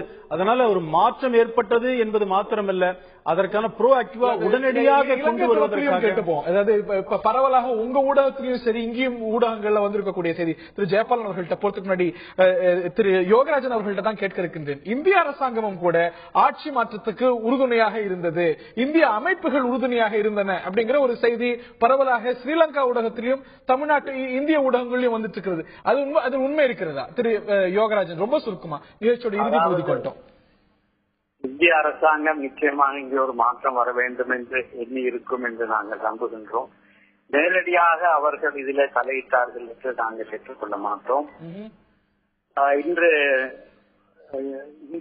இந்தியாவுக்கு சென்று திரும்பிய எமது வெளிநாட்டு அமைச்சர் திரு மங்கள சமரவீர அவர்களை பாராளுமன்றத்தில் சந்தித்து பேசினேன். நிச்சயமாக இந்தியாவுக்கு தான் சென்ற இந்த விஜயத்தின் போது மிகவும் விருப்பத்தோடு அவர்கள் வரவேற்றதாகவும், அதே நேரத்தில் இங்கே ஏற்பட்டிருக்கும் இந்த மாற்றத்தை பற்றி மிகவும் சந்தோஷம் அடைந்ததாகவும் மகிழ்ச்சி அடைந்ததாகவும் நமக்கு முழுமையான ஒத்துழைப்பு இந்தியாவிலிருந்து கிடைக்கும் என்ற ஒரு நம்பிக்கையை அவர் வெளியிட்டார். அது ஒரு புதிய ஒரு சூழ்நிலை என்பதை நாம் எல்லோரும் ஏற்றுக்கொள்ள வேண்டும். திரு ஜெயபாலன், உங்களுடைய இறுதிவாதம். இந்திய அரசு இந்த தேர்தலில் மைத்திரிக்கு வாக்களிக்க வேண்டும் என்று விரும்புகிறதாக தமிழ் மக்கள் நம்பினார்கள். 50களில் இருந்து நான் சொன்ன மாதிரி யூஎன்பி யுஎஸ், எஸ்எல்எப்பி, சைனா முக்கியம், எங்களுக்கு இந்தியா முக்கியமா இருந்தது. 90களில் அமெரிக்காவும் இந்தியாவும் அமெரிக்காவும் எங்களுக்கு முக்கியமான ஒரு சூழல் உருவானது. இந்தியா விரும்புதுன்ற ஒரு நம்பிக்கை எங்களுக்கு இந்தியா விரும்புது, இல்லாட்டி இந்தியா சிக்னல் அனுப்புறது நாங்கள் எங்களோட மக்கள் கருதினார்கள். இந்தியா எப்படி செயல்பட்டதுன்றதை பற்றி நான் சொல்ல வரவில்லை. அந்த அடிப்படையில் தான் வாக்களிக்கப்பட்டது. அந்த வகையில் இந்தியாவுக்கு பொறுப்பு இருக்கு. கடந்த காலங்களில் அந்த பொறுப்பு தட்டி கழிக்கப்பட்டது, இந்த முறை தட்டி கழிக்கப்படாது என்ற சிக்னல் எங்களுக்கு டெல்லியிலிருந்து கிடைக்குது. இப்போ இலங்கையினிடம் அந்த பாராளுமன்ற உறுப்பினர் பேசினதும் நம்முடைய சகோதரர் பேசியதையும் கேட்கும் பொழுது இங்க இருக்கிற சில பேர்லாம் சொன்னாங்க, நரேந்திர மோடி ராஜபக்சேவோட நாடகம் ஆடுகிறார் என்றெல்லாம் சொன்னார்கள். அங்கே இலங்கை தமிழர்களுடைய அந்த பாராளுமன்ற உறுப்பினர், அதே போல அந்த ஃபாரின் மினிஸ்டர், வெளியுறவுத்துறை அமைச்சர், அந்த அவர்கிட்ட பேசும்பொழுது அவர் என்ன சொன்னார்னா, சொல்லும் பொழுது இப்பொழுதாவது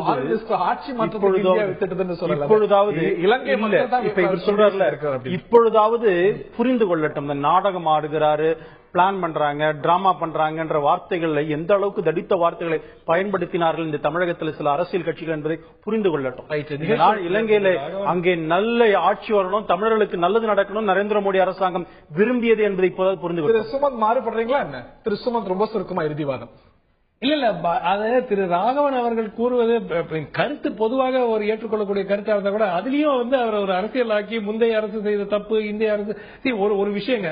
இன்னைக்கு கூட ஒரு தமிழர்களினுடைய ஒரு பிரச்சனை அப்படின்னு வந்தால் தமிழ்நாட்டினுடைய பாஜக இந்த பக்கமா அந்த பக்கமாங்கிறது முடிவு எடுக்கல. மத்திய அரசு, அதாவது அவர்களுடைய அரசு ஆதரவு அளிக்க வேண்டுமா, இல்லை மாநிலத்தில் இருக்கிற தமிழ் நான் எதுக்கு நான் சொல்லிருக்க மாட்டேன். அவர் அதை அரசியல் கொண்டு வந்தாரு. அதாவது முந்தைய அரசு செய்ததெல்லாம் தப்பு, நரேந்திர மோடியால தான் இதெல்லாம் நடக்குது. அப்படி நாங்க சொல்லுங்க. அவங்க 2 பேர் சொன்னாங்கல்ல, பாராளுமன்ற உறுப்பினர் சொன்னாரு, பாராளுமன்ற உறுப்பினர் தான் சொன்னார். இந்த தருணத்தில் நேர்களுடைய கருத்து என்ன அப்படின்னு பார்ப்போம். பல நடவடிக்கைகளை தமிழர்கள் விவகாரத்தில் இலங்கை அரசாங்கம் எடுத்திருக்கிறது. ராணுவ கவர்னர் மாற்றம், ராணுவத்தின் கட்டுப்பாட்டில் இருந்த நிலத்தை மக்களுக்கு ஒப்படைப்பது உள்ளிட்ட சில நடவடிக்கைகளை எடுத்திருக்கிறது. இவையெல்லாம் பாராட்டுக்குரியதா, நாடகமா, காலப்போக்கில் நாம் கணிக்க வேண்டிய விஷயமா? நேர்களுடைய பார்வை என்ன பார்க்கலாம்.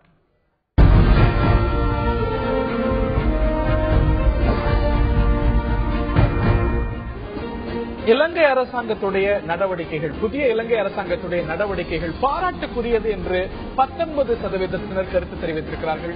இது நாடகம் என்று 16%, காலப்போக்கில் தெரியக்கூடிய விஷயம் என்று 65% சொல்லியிருக்கிறார்கள். காலப்போக்கில் தான் தெரியும் என்று 65%, இது நாடகம் என்று 16%. இலங்கை அரசாங்கத்துடைய இந்த நடவடிக்கைகள், புதிய இலங்கை அரசாங்கத்துடைய நடவடிக்கைகள் பாராட்டுக்குரியது என்று 19% சொல்லியிருக்கிறார்கள்.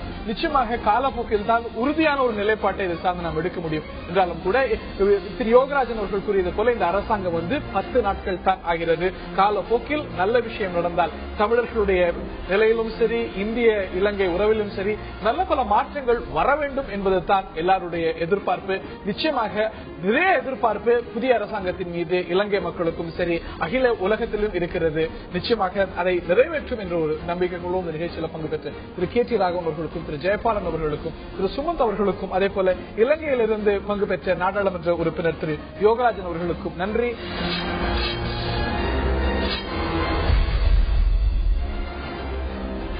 இந்திய நிதியமைச்சர் அருண் ஜேட்லி சொல்லியிருக்கிறார், மானியங்கள் அனைத்தும் கட்டுக்குள் கொண்டு வரப்படும், ரேஷனலைஸ் செய்யப்படும் என்று சொல்லியிருக்கிறார். மானியங்களை குறைக்க மத்திய அரசாங்கம் செய்யக்கூடிய முயற்சி கண்டிக்கத்தக்கது என்று எதிர்க்கட்சிகள் பல கொந்தளித்திருக்கின்றன. மானியத்தை குறைக்க நினைக்கிறதா மத்திய அரசாங்கம்? இது மக்கள் விரோத செயலா அல்ல தவிர்க்க முடியாத சீர்திருத்தமா? பல கேள்விகள் எழுந்திருக்கின்றன. நேர்களே, நிகழ்ச்சியில் நம்முடைய பங்கேற்கிறார்கள் பாரதிய ஜனதாவுடைய மாநில செயலாளர் திரு KT ராகவன் மற்றும் காங்கிரஸ் மூத்த தலைவர் திரு கோபண்ணா. இன்னும் சற்று நேரத்தில் நம்முடைய இணையிருக்கிறார். மானியங்களை குறைக்க மத்திய அரசாங்கம் நினைக்கிறதா? இது மக்கள் விரோதமா தவிர்க்க முடியாத சீர்திருத்தமா? இந்த விவாதத்தில் நம்மிடையே இணைகிறார்கள் காங்கிரஸ் கட்சியை சேர்ந்த மூத்த பிரமுகர் திரு கோபண்ணா மற்றும் பாரதிய ஜனதாவின் மாநில செயலாளர் திரு KT ராகவன். திரு கோபண்ணா, இந்த ரேஷனலைசேஷன் ஆஃப் சப்சிடிஸ் அப்படிங்கிறது இந்த அரசாங்கம் புதுசாக சொன்ன ஒரு டேர்ம் கிடையாது. நீங்களும் கூட பலமுறை இதை சொல்லியிருக்கீங்க. இதற்காக குழு எல்லாம் அமைக்கப்பட்டிருக்கிறது, பரிந்துரைகள் எல்லாம் கூட வந்திருக்கிறது. எனும்பொழுது நீங்களும் இதை எப்படி பார்க்கிறீங்க திரு கோபண்ணா? இல்ல, பொதுவாக தேசிய ஜனநாயக முன்னணி ஆட்சி மானியங்களுக்கு எதிரான ஆட்சியாக, மானியங்களுக்கு எதிராக முடிவெடுக்கிற ஆட்சியாக தொடர்ந்து செயல்பட்டு வருகிறது. இப்ப மண்ணெண்ணெய்ன்னு எடுத்துக்கிட்டீங்கன்னா, மண்ணெண்ணெய் அதற்கான மானியத்தை ரத்து செய்வது, மண்ணெண்ணெயை பொது விநியோகத்துறையில் வழங்காமல் அதை தடுப்பது போன்ற பல நடவடிக்கைகளை எடுக்கிறாங்க. ஆனா ஐக்கிய முற்போக்கு கூட்டணி ஆட்சியில 1 லிட்டர் மண்ணெண்ணெய்க்கு 34 ரூபாய் மானியமாக காங்கிரஸ் மத்திய அரசு கொடுத்தது. அது மலிவு விலையில 15 ரூபாய்க்கு நாங்கள் விற்பனை செய்தோம். அதனால் எங்களுக்கு மிகப்பெரிய மானிய சுமை ஏற்பட்டது. இப்படியெல்லாம் கடந்த காலத்துல பாத்தீங்கன்னா 2013-14 3,60,000 ரூபாய் மத்திய காங்கிரஸ் அரசு ஏழை எளிய மக்களுக்கு சுமையை ஏற்றக்கூடாது என்கிற நல்ல நோக்கத்திற்காக அந்த சுமையை மத்திய அரசு சுமந்து கொண்டு அந்த மானியத்தை வழங்கி வந்தது. அந்த அடிப்படையில ஃபுட் செக்யூரிட்டி பாத்தீங்கன்னா அதற்கு 1,25,000 கோடி, பெட்ரோலியம் பொருட்களுக்கு 97,000 கோடி, உரமானியமாக 66,000 கோடி, ஆக இந்த மூன்றுக்குமே 2,88,000 கோடி நாங்க மானியமா கொடுத்தோம். மிகப்பெரிய அளவுல மக்களை பாதிக்க கூடாது இருக்கிற நோக்கத்துல தான் அதை கொடுத்தோம். எல்லாம் சரி, ஆனா மன்னிக்கணும், உங்கள்கிட்டயே தான் வரேன். கேல்கர் கமிட்டி யாருடைய ஆட்சி காலத்துல அமைக்கப்பட்டது? கேல்கர் கமிட்டியுடைய பரிந்துரைகள் என்ன? மானியமே இல்லாம இருக்கிறது. அதுல பெரும்பாலான விஷயங்களை நீங்க ஏற்றுக்கொண்டிருக்கீங்க. இதை தாண்டி நீங்க அருண்ஜேட்லி என்ன சொல்லியிருக்கிறாரோ, ரேஷனலைசேஷன் ஆஃப் சப்சிடி செய்யணுங்கிறத அதே தான் பி. சிதம்பரம் சொன்னார். என்ன வித்தியாசம்? இல்ல நான் சொல்றேன், மண்ணெண்ணெய் ஏழை எளிய மக்களுக்கு, கிராமப்புறத்திலே இருக்கிற அடித்தட்டு மக்களுக்காக கொடுக்கிற மண்ணெண்ணெயை ரத்து செய்ய வேண்டும் என்று மத்திய காங்கிரஸ் அரசு கனவில் கூட நினைத்தது கிடையாது. ஆனால் இந்த அரசு மண்ணெண்ணெயை ரத்து செய்கிறது. ஆக மக்கள் விரோத, ஏழைகளுக்கு எதிராக சிந்திக்கிற, செயல்படுகிற ஒரு அரசாங்கத்திற்கு இருக்கே தவிர இது சாதாரண மக்களை பாதிக்கிற உரமானியம் எடுத்துக்கோங்க. உரமானியத்தை இன்னைக்கு உரத்தினுடைய யூரியா விலையை நாங்க கண்ட்ரோல் பண்றோம், அது மேல இருக்கிற அரசு கட்டுப்பாட்டு அந்த விலை நிர்ணயிக்கிற முறையை ரத்து செய்கிறோம் என்று சொல்வது, சந்தையில என்ன ஆயிடும், உர விலை அதிகமாகி மானியம் இன்னைக்கு மிகப்பெரிய கேள்விக்குறியா மாறி அந்த யூரியாவினுடைய விலை பல மடங்கு கூடுகிற ஒரு அவல நிலை இன்றைக்கு ஏற்பட்டிருக்கிறது. ரைட். இந்த ரேஷனலைசேஷன் பல விஷயங்கள் உங்கள் ஆட்சி காலத்துல தொடங்கப்பட்டது, இல்ல பேசப்பட்டது, இல்ல தெரியுங்களா, உறுதி கொடுக்கப்பட்டது. இல்ல கடந்த காங்கிரஸ் ஆட்சி காலத்துல மானியங்கள் எப்படி நாங்க இது செய்யணும்னா, முழுமையா பயனாளிகளுக்கு போய் சேரணும். பயனாளிகள் எல்லாமே போலித்தனமாக அது லூப் ஹோல்ஸ் எல்லாம் இருந்தா அதை அடைப்பதற்காகத்தான் சில இடங்களில மானிய குறைப்பு நடவடிக்கையை மத்திய காங்கிரஸ் அரசு எடுத்ததே தவிர சாதாரண மக்களை பாதிக்கிற எந்த நடவடிக்கையும் மத்திய காங்கிரஸ் அரசு எடுத்தது கிடையாது. திரு KT ராகவன், இன்னைக்கு ரேஷனலைசேஷன் ஆஃப் சப்சிடிஸ் எல்லாம் இந்த மானியங்கள் எல்லாம் கட்டுப்படுத்தணும், இது சரியானவங்களுக்கு மட்டும் தான் போறதுக்கு வழிவாக்கணும் அப்படிங்கிறீங்க. போன அரசாங்கமா இருக்கட்டும், இந்த அரசாங்கமாகட்டும், இந்த கார்பரேட்டுகளுக்கு கொடுக்கக்கூடிய இந்த ரெவென்யூ ஃபர்கான் இல்ல இந்த ஒரு மிகப்பெரிய சப்சிடி பற்றி ஏன் பேசவே மாட்டேங்கிறீங்க? நீங்க இன்னைக்கு என்னெல்லாம் மானியத்தை குறைக்கணும்னு நினைக்கிறீங்களோ அதை விட பல மடங்கு பிரம்மாண்டமானது வருடம் நீங்க கார்பரேட்டுகளுக்காக எழுந்துட்டு இருக்கக்கூடிய தொகை. பாருங்க, ஒரு விஷயத்த பேசும்பொழுது அதை ஏன் பேசலங்கிறது, எல்லாத்தையும் பேசணுங்கிறது தான் பாயிண்ட். மானியத்தை ரேஷனலைசேஷன் தான் சொல்றாரு தவிர எல்லாத்தையும் நீக்கணும் இல்ல. இன்ஃபேக்ட் அல்டிமேட்டா அப்படித்தான் இருக்கணும். மெதுமெதுவாக மக்களுக்கு வாங்கும் சக்தியை உருவாக்கணும், அவர்களுக்கு வேலை வாய்ப்பை உருவாக்கணும். அது ஆட்டோமேட்டிக்கா இதுவே வித்ட்ரா பண்ணிக்கலாம். இப்போதைக்கு அப்படி இல்ல. நீங்க சொல்ற அந்த கார்ப்பரேட் நிறுவனங்களுக்கு செய்ய வேண்டுமா செய்யணும், அரசாங்கம் அதை செய்யணும். இப்ப ப்ராப்ளம் வருது. இப்ப கம்யூனிஸ்ட் கட்சி தோழர்கள்லாம் சொல்றாங்க நோக்கியா அப்படின்னு சொன்னா அவங்ககிட்ட 20,000 கோடி இன்னைக்கு டாக்ஸ் பே பண்ணோம் ரெட்ரோஸ்பெக்ட் எஃபெக்ட்ல கொண்டு வந்ததுலாம் அந்த அரசாங்கம் இன்னைக்கு மூழ்கி போயிட்டான். இப்போ இந்த 20,000 கூட நமக்கு வாங்கணுங்கிற ஒரு பாயிண்ட் இருக்கு. அதே நேரத்துல ஆயிரக்கணக்கான தொழிலாளர்கள் வேலை இல்லாம இருக்கிறாங்க.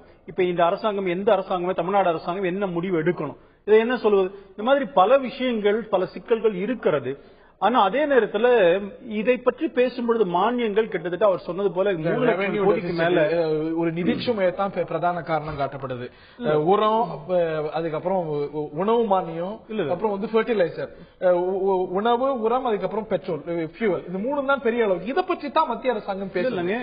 ஆனா இதை விட பல மடங்கு பிரம்மாண்டமா இந்த 9 வருஷம் எடுத்துக்கிட்டா 36.5 லட்சம் கோடி ரெவென்யூ ஃபார் கவர்மெண்ட் கார்ப்பரேட். இதை ரேஷனலைஸ் பண்ணணும். தேவையற்றவர்களுக்கு போகுது. இதை பத்தி ஏன் போன அரசாங்கமா பேசல? அப்படிலாம் கிடையாது. எப்படி பேசலன்னு சொல்லுவீங்க? இன்றைக்கு இதை பத்தி பேசுகிறார்கள் என்று சொன்னால் அதை பத்தி பேசவில்லை அப்படிலாம் ஒண்ணும் கிடையாது. பிரம்மாண்டமா போயிட்டு இருக்கு, 5 லட்சம் போயிட்டு இருக்கு. நீ எந்த இடத்துல நிதியமைச்சர்? நான் ஒண்ணு கேட்கிறேன். இப்போ வந்து கிங்ஃபிஷர் ஏர்லைன்ஸ் இருந்தது, அவங்களுக்கு அதை வந்து ரிவைவ் பண்றதுக்கான ஹெல்ப் அந்த கவர்மெண்ட்டும் செஞ்சது, இந்த கவர்மெண்ட்டும் சில இப்ப ஸ்பைஸ் ஜெட்டுக்கு எல்லாம் செஞ்சாங்கன்னு சொல்லுவாங்க. அது வரலன்னா விட்டுதான் அதுக்காக காப்பாத்திட்டு இருக்க முடியுமா ஒரு கம்பெனியை? அதுல ஆயிரக்கணக்கான எம்ப்ளாயிஸ் இருக்காங்க, அவங்களோட வாழ்வையும் பார்க்க வேண்டியதா இருக்கு. இதேதான் இந்த நோக்கியா பிரச்சனையும் அதுதான். அது ஃபாஸ்ட்காம் பிரச்சனையும் அப்படிதான் வருது. இந்த விஷயத்தை பொறுத்த வரைக்கும் சார், மானியம் நேரடியாக போகிறதா என்பதுதான் முக்கியம். மண்ணெண்ணெய் பத்தி பேசுறாரு. மண்ணெண்ணெய்ல 49% டீசலோடு கலப்படம் செய்வதற்காகவே இந்த மண்ணெண்ணெய் பயன்படுத்தப்படுகிறது ரிப்போர்ட் இருக்கு. கெல்கர் ரிப்போர்ட் மாத்திரம் இல்ல, ரங்கராஜன் கமிட்டியும் அதுதான் சொல்லி இருக்குது. மானியம் சுமைங்கிறது எப்படி மிகப்பெரிய பிரச்சனை. இன்ஃப்ராஸ்ட்ரக்சர் ப்ராஜெக்ட்ல இந்தியா கவனம் செலுத்த முடியவில்லை, உள்கட்டமைப்பு வசதிகளை பெருக்குவதற்கான கவனம் செலுத்த முடியல இதனாலங்கிறத பத்தி சொல்லிட்டு இருக்கிறோம். அதனால ஒரு விஷயத்தை சரி செய்ய வேண்டும் என்பதற்காக சொல்லும் பொழுது அது மக்களை புழிவதா கிடையாது. இன்னைக்கு பெட்ரோல் டீசல் அது வந்து வேர்ல்ட் மார்க்கெட்ல க்ரூட் ஆயில் பிரைஸ் கம்மியா இருக்கு. அதனால என்ன நல்லது? நீங்க பெட்ரோலுக்கு மற்றும் பெட்ரோல் டீசலுக்கு மற்றும் 60,000 கோடி ரூபாய் மானியம் வழங்கப்படுகிறது. இதை வச்சு அட்ஜஸ்ட் பண்ணணும். இது பிளஸிங் இன் டிஸ்கேஜ், கடவுளா கொடுத்த ஒரு வரப்பிரசாதமா பார்க்கலாம். இன்றைக்கு அந்த பெட்ரோலிய மானியத்தை கொஞ்சம் கொஞ்சமா வித்ட்ரா பண்ண வாய்ப்பு இருக்கிறது இதன் மூலமாக. ஆனா அது மக்களுக்கும் பாதிக்காம அதையும் செய்ய முடியுது. அரசாங்கம் மானியத்தை குறைக்கணும் என்று சொல்லும் பொழுது அது மக்கள் தலையில தான் வைக்கணும்னு அவசியம் கிடையாது. பல வழிகளை இன்னைக்கு நான் பார்த்தேன். பிஜு ஜனதா தளுடைய முதலமைச்சர் நவீன் பட்நாயக் சொல்லியிருக்கிறார், இண்டஸ்ட்ரியல் வேஸ்ட் வச்சு வந்து நம்ம சாலைகள் போடுவதற்கு பயன்படுத்தலாம் அப்படின்னு. அந்த மாதிரி புதுமையான யுக்திகளை அரசாங்கம் யோசிக்கணுங்கிறதான் சொல்றமே தவிர மானியம் குறைத்து நேர மக்கள் தலையில போடுறது இல்லை. அவங்க யோசிச்ச மாதிரி இல்ல. ஜன்தன் யோஜனா கொண்டு வந்தது அதுக்குதான். நேரடியாக மக்களுக்கு போனோம் சொன்னா அதுக்கு இன்ஃப்ராஸ்ட்ரக்சர் இருக்கணும். யாருக்குமே பேங்க் அக்கௌண்ட் கிடையாது, அதுக்கான வழியே வைக்கல. ஆனா அது நான் மக்களுக்கு கொடுக்குறேன்னு சொன்னா எப்படி நடக்கும்? அருண்ஜேட்லி கேட்பது போல இன்னைக்கு சிலிண்டர் மானியங்கிறது, எல்பிஜி மானியங்கிறது தேவையில்லாத மிகப்பெரிய கார்பரேட் முதல்ல இருந்து அருண்ஜேட்லி வரைக்கும் கிடைச்சிட்டு இருக்கு. எனக்கோ உங்களுக்கோ, திரு ராகவனுக்கோ, அருண்ஜேட்லிக்கோ, அமைச்சர்களுக்கோ, பெரிய பெரிய கார்பரேட் நிறுவனங்களுக்கோ ஏன் இந்த ஒரு மானியம் அப்படிங்கிறது தேவையற்றவர்களுக்கு போயிட்டு இருக்கு அப்படிங்கிற ஒரு வாதம் தவறு. அதே தர நீங்களும் முன் வச்சீங்க இல்ல? ஹலோ, எஸ் கோ ஹெட் சார், உங்களோட கருத்து. திரு கோபண்ணா. ஹலோ, தேசிய உணவு பாதுகாப்பு சட்டத்தை நாங்க கொண்டு வந்தப்போ 1 கிலோ அரிசி கொள்முதல் விலை வந்து 23 ரூபாய் 80 பைசா. அந்த விலையில வாங்கி மாநில அரசுக்கு 3 ரூபாய்க்கு கொடுத்ததுல மத்திய அரசுடைய மானியம் 1 கிலோ அரிசியில 20 ரூபாய் 80 பைசா. அதே போல சர்க்கரை 34 ரூபாய்க்கு சந்தையில விக்குது. நாங்க மாநில அரசுக்கு 13 ரூபாய் 50 பைசா கொடுத்தோம். அதுல 1 கிலோ சர்க்கரையில மானியம் 20 ரூபாய் 50 பைசா கொடுத்தோம். இத போன்ற மானியம் கொடுக்கிற தேசிய உணவு பாதுகாப்பு சட்டத்தை செயல்படாமல் முடக்குகிற இன்றைக்கு பாஜக அரசு மானியங்களுக்கு எதிரான ஒரு போக்கை ஏன் கையாளுதுன்னு எனக்கு தெரியல. இந்த 4 கிராண்ட் டாக்ஸ் பத்தி நண்பர் ராகவன் சொன்னார். கடந்த காலத்துல பல விவாதங்களிலே மத்திய அரசு 4 கிராண்ட் டாக்ஸ் ஆக 5 லட்சம் கோடி கொடுத்ததாக வெங்கையா நாயுடு இதே நாடாளுமன்றத்தில் ஒரு கேள்வி எழுப்பிய போது பதிலாக பெற்று மிகப்பெரிய சர்ச்சை எழுப்பினார். கடந்த 2012-13 ஐக்கிய முற்போக்கு கூட்டணி அரசு 92,936 கோடி வரி சலுகை கொடுத்தது. இல்லை என்று நான் சொல்லவில்லை. ஆனால் நீங்கள் அதை விமர்சனம் செய்தீர்களே.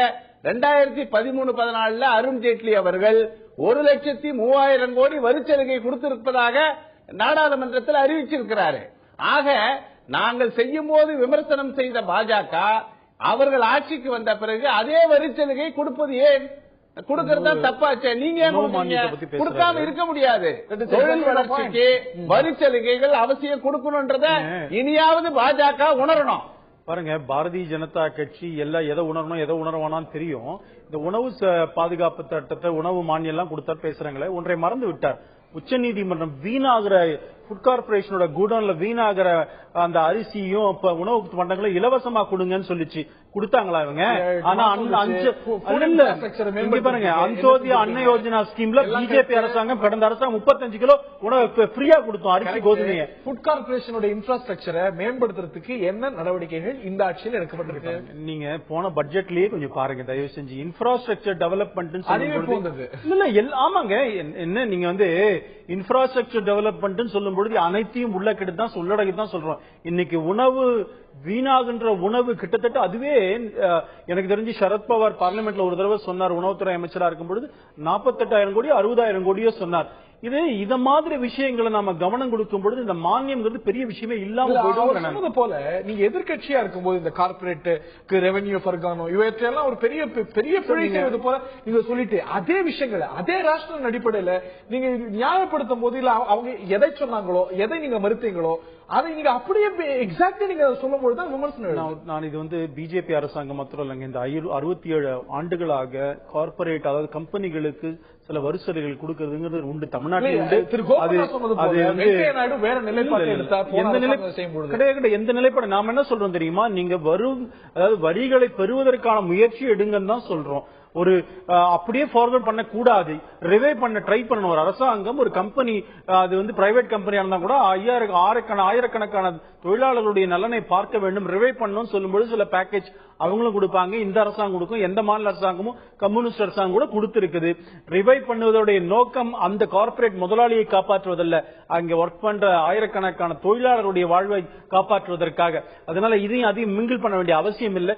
இது வந்து மானியங்கள் வந்து ஏதோ நேரடியா மக்களுக்கு தான் இது பிரச்சனை அப்படிங்கிற மாதிரி. இப்ப பாருங்களேன், பெட்ரோல் டீசல் விலையில இன்றைக்கு டாக்ஸ் 2% டாக்ஸ் இன்க்ரீஸ் பண்ணி அரசாங்கத்துக்கு வருவாய் வருது.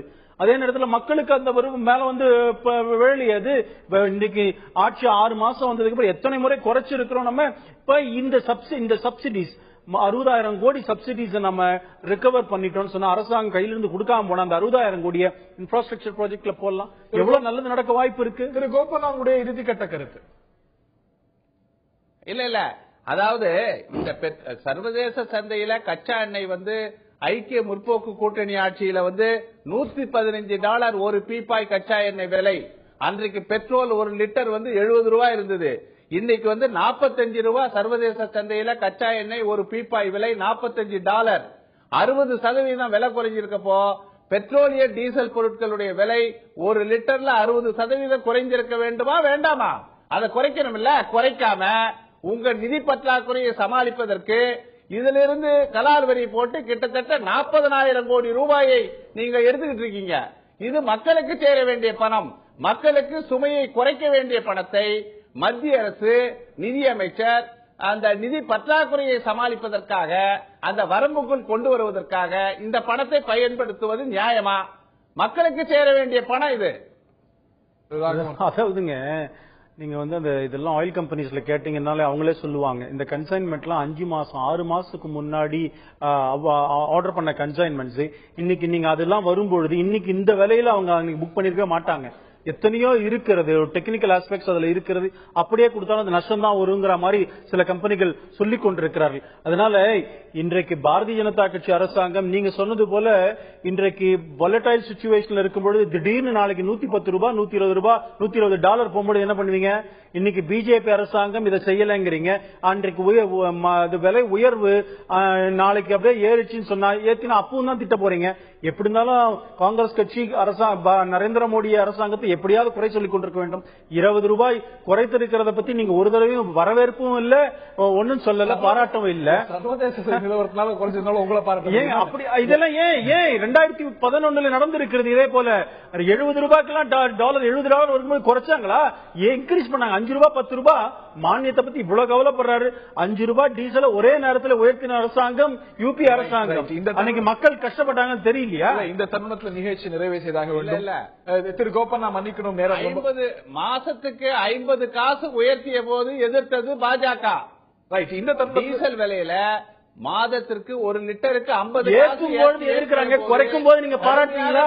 இப்ப குறைஞ்சிருக்கிறத போராட்டம் நடத்திய பாஜக. ஆமா, மக்களை நீங்க ஏற்றும் பொழுது மக்களை அது பாதிக்கும்னு நாங்க எதிர்த்தோம். இன்னைக்கு குறைச்சிருக்கிறோமே, நீங்க பாராட்ட வேண்டாமா? சர்வதேச நிலவரத்துக்கு ஏற்றார் போல குறைஞ்சிருக்கு. கலால் வரியை ஏத்துறீங்களே, நியாயமா அது? இது மக்களை எங்க மக்களுக்கு விலை குறைந்துதானே வாங்குறாங்க. இந்த 6 மாதத்துல என்னைக்காவது நடந்திருக்கு அவங்க ஆட்சியில? ரைட். இந்த தருணத்துல நிகழ்ச்சியை நிறைவு செய்தாக வேண்டும். மானிய குறைப்பு அப்படிங்கிறது எப்பவுமே சர்ச்சை ஒரு விஷயமாக இருந்தது.